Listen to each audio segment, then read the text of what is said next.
Cinema రంగంలో కూడా ఈ మధ్య నేను చూసి పత్రికల్లో చూసి నాకంటే చాలా చిన్నపిల్ల మా అమ్మాయి లాంటిది, సమస్త సన్మంగళాని భవంతు అన్నాను నేను. ఆ పిల్లతో మాట్లాడే అవకాశం నాకు లేదు కాబట్టి సమస్త సన్మంగళాని భవంతు అన్న ఆ అమ్మాయి మాటలు నన్ను అంత ఆకర్షించే. సాయి పల్లవి ఎంత చక్కని నటు.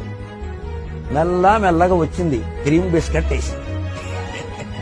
అమ్మాయి మొన్న ఏదో మాట్లాడుతూ, నేను అన్ని పాత్రలు ఒప్పుకోను, కథ వింటాను, నాకు తగినదైతేనే ఒప్పుకుంటాను, లేకపోతే వదిలేస్తాను. నమస్కారం అమ్మా, నీలాంటి వాళ్ళు కావాలి సినిమా రంగానికి. చిన్నపిల్లైనా నమస్కారం పెట్టి ఆశీర్వదించారు.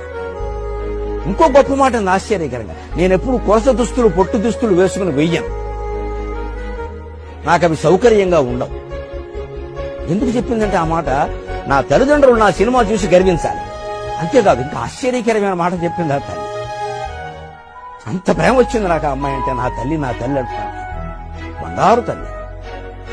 ఇంకో మాట చెప్పు, నా తల్లిదండ్రులు నా సినిమా చూసి గర్వించాలి. రెండోది, 20 ఏళ్ల తర్వాత నా పిల్లలు కూడా ఇది మా అమ్మ సినిమాను చూడాలని చెప్పింది ఆ సాయి పల్లవికి భగవంతుడు ఆయురారోగ్య భోగ భాగ్య ఐశ్వర్యాలు ప్రసాదించాలని లలితాంబికను ప్రార్థిస్తున్నా. సినిమా రంగం బాగుపడుతుంది.